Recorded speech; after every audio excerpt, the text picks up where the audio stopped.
ჯანმრთელობის დაცვა ძვირდება. Საქსტატის მონაცემებით მიმდინარე წლის ივნისში ფასები ამ ჯგუფში შემავალ პროდუქციასა და მომსახურებაზე წლიურად 9.4%-ით იყო გაზრდილი. მათ შორის გაძვირებულია ამბულატორიული სამედიცინო მომსახურება და რიგი მედიკამენტები.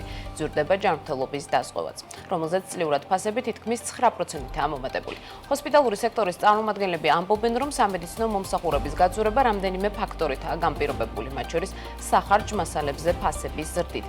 სადაზღვევო სექტორის წარმომადგენლები კი აცხადებენ, რომ DRG სისტემის შემოღებამ კერძო დაზღვევისთვის ჰოსპიტალური სერვისები გააძვირა. რა ტემპებით იზრდება ჯანდაცვასა და მედიკამენტებზე ფასები და რითია სამედიცინო ინფლაცია განპირობებული. თუმცა შუბაშულა მოისმინა შეფასებები და დეტალებს პირდაპირ ეთერში გაგვაცნობს ნუცა გისმით.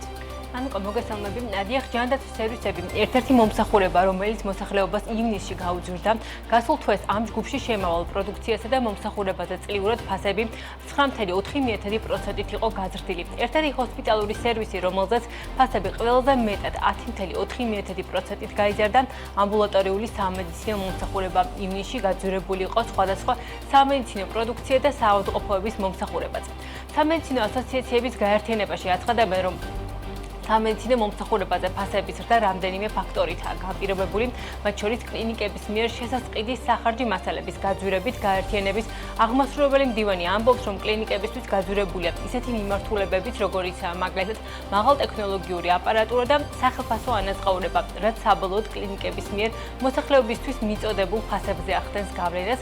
გაერთიანებაში აღნიშნავენ იმასაც, რომ ჰოსპიტალური სერვისების ფასებზე ასევე გავლენას ახდენს DRG სისტემაც. შემოდის ახალი კვლევის მეთოდები, ახალი ტიპის აპარატურა, ახალი ტიპის ანალიზატორები და თუ გვინდა რომ მივყვეთ მედიცინას, თანამედროვე მედიცინას და ჩვენს ქვეყანაში მიიღონ პაციენტებმა ადეკვატური სამედიცინო დახმარება, შესაბამისად კლინიკები ცდილობენ რომ ფეხი აუწყონ ამას. აქედან გამომდინარე, იმისთვის რომ შეძლონ ოპერირება და ზოგადი ინფლაციის ფონზე ბუნებრივია ჯანდაცვის სერვისები ძვირდება.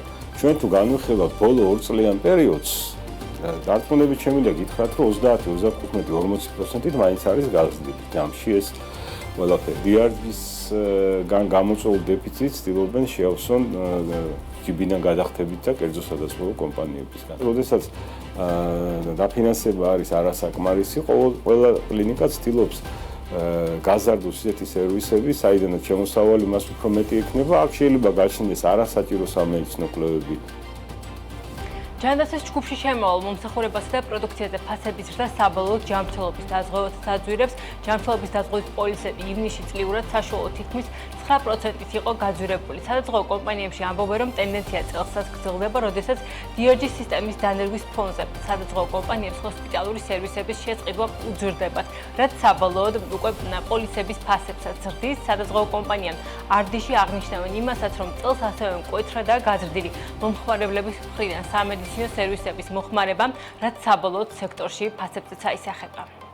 საყოველთაო ჯანდაცვის კომპონენტი და ვთქვათ, ზოგადად სახელმწიფო დაფინანსების კომპონენტის გამო საავადმყოფო კომპანიებისთვის ფასის წნეხი და კერძო ჯიბიდან გადახდების ფასის წნეხი არსებობდა შარშანაც. ეს წელსაც არის.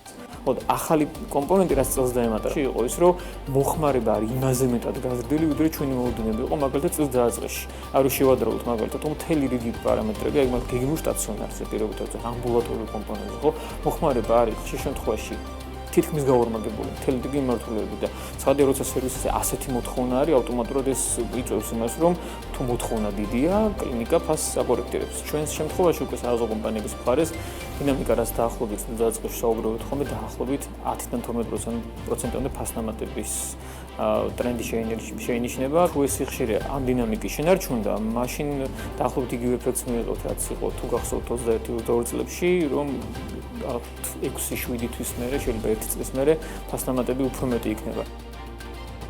ოფიციალური სტატისტიკა აჩვენებს იმასაც, რომ ფასები მზარდია მედიკამენტებზე. საქსტატის მონაცემებით ივნისში გაძვირებული იყო ისეთი ტიპის წამლები, როგორიცაა მაგალითად სისხლძარღვთა გამაფართოებელი და ტკივილგამაყუჩებელი მედიკამენტები. ჯანდაცვის სპეციალისტები ვარაუდობენ, რომ ფასები სავარაუდოდ იმ მედიკამენტებზე გაზრდილი, რომლებსაც სახელმწიფოს მიერ დადგენილი რეფერენტული ფასები არ ეხება. ცალკეულ წამლებზე ფასების ზრდის ძირითად მიზეზად კი მომწოდებელ ქვეყნებში მედიკამენტებზე ფასების ზრდა სახელდება.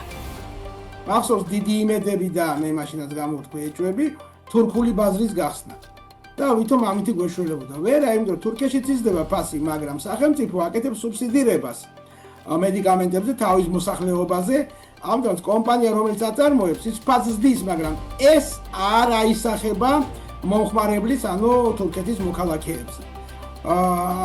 და როცა შემოგა, გასაგებია, რომ იმავე ფასად აღარ მოგყიდის, რასაც თქვა 1 წლის წინ იყო. და ამან ყველაფერმა გამოიწვია ეს ფასების და რომელიც კიდევ ამ სახელმწიფო ვერ არეგულირებს, ვერ არეგულირებს კი არა, ხელმისაწვდომობა არ ხდება. ფასები ყველაფერზე იმდენად სწრაფად იზრდება და ადამიანის შემოსავალი იზრდება ნაკლებად. ჯანმრთელობის დაცვის ჯგუფში შემავალ პროდუქციაზე და მომსახურებაზე ივნისში ფასები თვიურ ჭრილშიც იყო გაზრდილი. გასულ თვეს მაისთან შედარებით ამ მიმართულებით ფასების 9%-იანი ზრდა დაფიქსირდა. ამასთან აღსანიშნავია, რომ დაჩქარებულია მთლიანი ინფლაციაც და ამ მაჩვენებელმა ივნისში 4% შეადგინა, რაც 2023 წლის მარტის შემდეგ ყველაზე მაღალი მაჩვენებელია. მადლობა ნუცა ეს ნუცა შუბაშვილი იყო, რომელმაც ჯანდაცვის სექტორში გაწურებულ სერვისებზე ინფორმაცია მოგვაწვდა.